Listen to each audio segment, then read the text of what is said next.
Bonjour à tous et bienvenue dans cette nouvelle vidéo. On est très heureux de vous retrouver en ce 14 juillet qui est une date historique puisqu'elle marque le début officiel du tournage de la série Harry Potter par HBO. On attendait d'avoir une confirmation officielle du début de ce tournage parce que c'est vrai qu'il y avait eu pas mal d'informations un peu contradictoires. A priori, il y avait déjà quelques scènes qui avaient été tournées un peu avant, mais aujourd'hui en tout cas marque de manière très claire le début du tournage de manière officielle puisque HBO a publié une première photo de Dominic McLaughlin, donc l'interprète de Harry Potter, dans son costume sur le plateau de tournage. Alors évidemment, on n'en voit pas tellement plus, mais ça nous permet quand même d'avoir quelques petites informations sur ce à quoi il faut s'attendre. Alors cette photo, évidemment, elle ne va pas nous dire grand-chose dans la mesure où il est devant des instruments de production, il tient l'espèce de clapet de production de Harry Potter.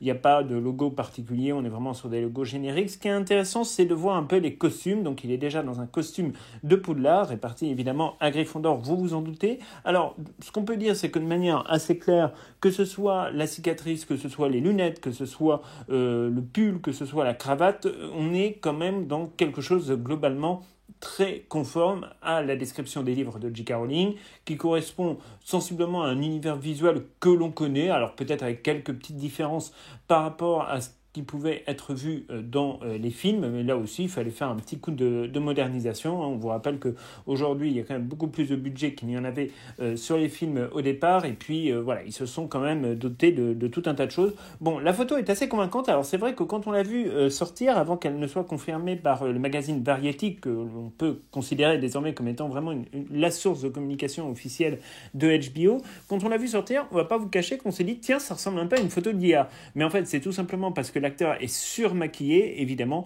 pour être devant la caméra. C'est quelque chose de tout à fait logique. Alors, on ne sait pas, évidemment, quelle scène il tourne. On ne sait pas du tout quelle va être la présence des costumes. Est-ce qu'ils seront plus en habit civil qu'ils ne l'étaient dans les films ou pas? Voilà, ça va être un vrai questionnement. Pour l'instant, c'est un petit peu difficile. Ce qu'on sait, c'est que là, vraisemblablement, il a tourné des scènes où il était soit tout seul, soit avec d'autres acteurs, mais il n'était pas en compagnie, par exemple, de Arabella Stanton, qui a publié sur son compte Instagram officiel le fait qu'elle avait très très hâte de commencer elle-même à filmer, mais ça c'est normal, vous savez, dans une production cinématographique, évidemment, c'est toujours un petit peu compliqué. Les agendas, c'est pas toujours aussi linéaire qu'on ne peut le penser, et parfois, même sur une scène, des acteurs qui jouent ensemble la scène, en fait, ne sont pas du tout tournés et filmés au même moment, donc ça c'est un petit peu la magie des studios. Donc cette première photo, elle est relativement convaincante, pour nous, en tout cas, il n'y a pas de sujet, il rentre tout à fait dans le rôle, mais ça c'était quelque chose qu'on avait évidemment spoté depuis un petit moment. Alors ce qui est intéressant aussi, c'est qu'il y a eu la confirmation de toute une partie de l'équipe créative, donc c'est l'équipe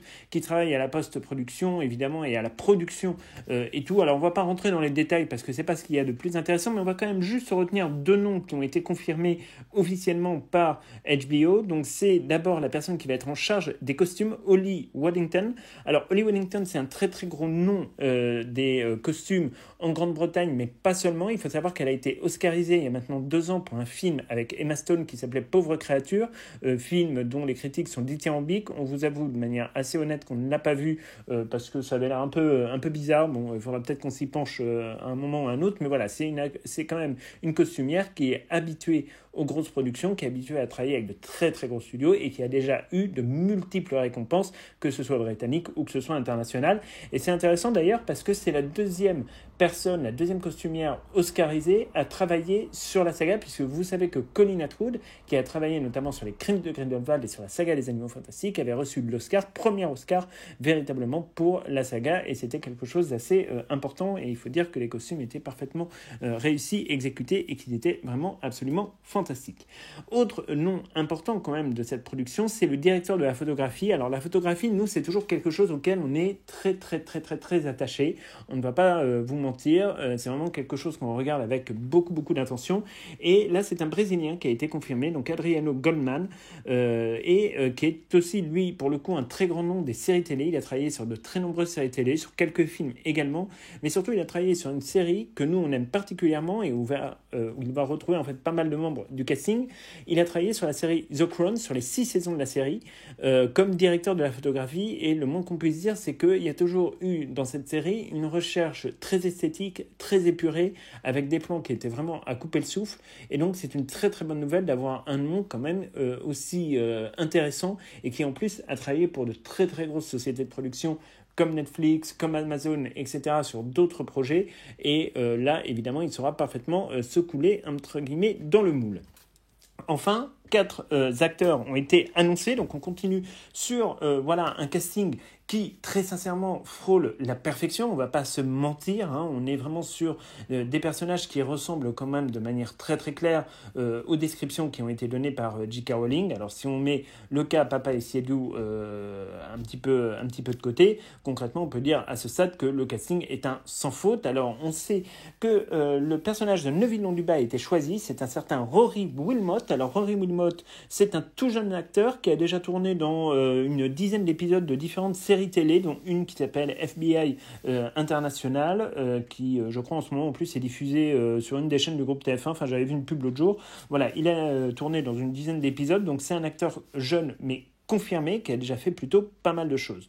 On sait également que le personnage de Dudley Dursley a été casté. Il s'agit donc de Amos Kitson. Alors lui, pour le coup, c'est un néophyte. Donc ça, c'est un petit risque, entre guillemets, qui est pris par les équipes de production de la saga, pour la simple et bonne raison que Amos Kitson, qui va devoir interpréter donc un personnage aussi complexe que Dudley Dursley, c'est évidemment quelque chose qui est un peu franchement compliqué, parce que Dudley, il a quand même un très gros rôle, il doit interpréter son personnage d'une certaine manière, donc là pour le coup c'est un vrai pari, mais inutile de vous dire que le personnage en tout cas correspond parfaitement à la description. Alors après on nous dira oui mais il est peut-être un peu maigre, machin, etc., mais ne vous inquiétez pas, au cinéma vous savez, la magie des effets spéciaux, des prothèses, etc. fait absolument des merveilles. Donc, autre casting très intéressant pour le coup et assez étonnant, c'est qu'ils sont allés chercher un énorme nom des séries télé, en tout cas une énorme actrice britannique qui a tourné dans beaucoup de séries de la BBC. Donc, pour interpréter le rôle de Madame Bibine, ils ont choisi Louise Brealey.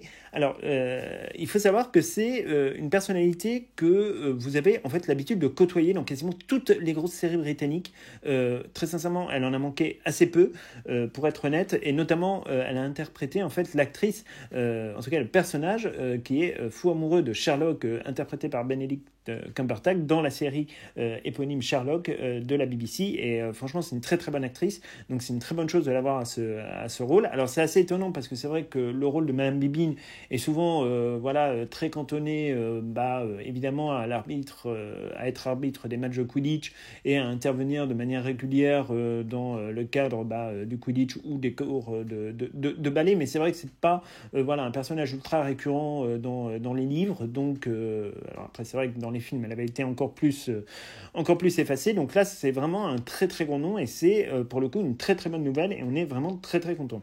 Et quand on parle de très très grand nom, il y a également un autre très grand nom qui est sorti, mais alors là pour le coup ils sont allés chercher un profil complètement improbable, c'est pour interpréter le personnage de Gary Callender, où ils sont allés chercher Anton Lesser.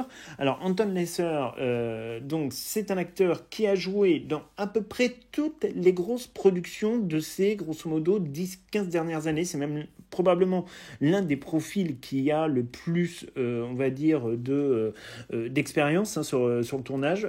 C'est vraiment un mec qui a joué dans beaucoup de films, qui a joué dans beaucoup de séries. Alors on pourrait évidemment vous parler de la série The Crown, hein. On retrouve vous en avez parlé, John Lithgow, hein, qui interprète Dumbledore, le directeur de la photographie. Il y a encore d'autres acteurs qui ont joué dans The Crown, mais il a surtout l'un des rôles titres dans la série Star Wars Andor. Il a joué pendant 2 saisons, 3 saisons dans Game of Thrones. Il a joué aux côtés de très grands noms, comme Benedict Cumberbatch d'ailleurs, dans un film extraordinaire qui s'appelle Un espion ordinaire, qu'on vous invite véritablement à voir si vous en avez l'occasion. Il a joué aussi dans beaucoup de séries et beaucoup de films créés par la BBC. Alors des fois des choses qui ne sont pas nécessairement sorties en France, mais qui sont devenues des véritables monuments. Il a joué également dans Pirates des Caraïbes. Alors certes un rôle relativement mineur, mais il y a joué quand même, et donc il était dans la série The Crown, qui là aussi reste quand même évidemment un morceau de ces dernières années. Donc il compte plus d'une trentaine de séries à son compte, alors parfois avec 1 ou 2 épisodes par-ci par-là, mais ça reste quand même quelqu'un qui est récurrent dans pas mal de série, et c'est là pour le coup franchement une très très bonne surprise, parce qu'on va véritablement avoir un personnage quand même qui va être en capacité là de tenir un rôle qui effectivement dans les livres peut paraître ne pas être super important, même si c'est vrai qu'on le croise quand même à de multiples occasions, à de multiples reprises, mais il a un rôle qui est déterminant parce que l'histoire entière évidemment de notre ami Ollivander est absolument déterminante. D'ailleurs, il faudrait qu'on vous en parle dans une prochaine vidéo. C'est peut-être quelque chose qu'on fera assez prochainement. Donc voilà, grosso modo, à peu près pour les nouvelles. Alors, il y a d'autres membres de l'équipe de production qui ont été nommés, notamment sur les décors, etc. Bon, tous sont des grands noms, tous ont travaillé pour des très grosses productions. Donc, on est quand même sur un niveau d'engagement, de dépenses et un niveau artistique, de recherche artistique qui est quand même assez élevé, avec, je pense, et on pense, des propositions quand même qui vont être sacrément sympathiques pour la suite de la série. Donc il a bien été confirmé que là ils étaient en train de filmer la saison 1 et qu'ensuite il y aurait un très très court break pour tourner ensuite la saison 2.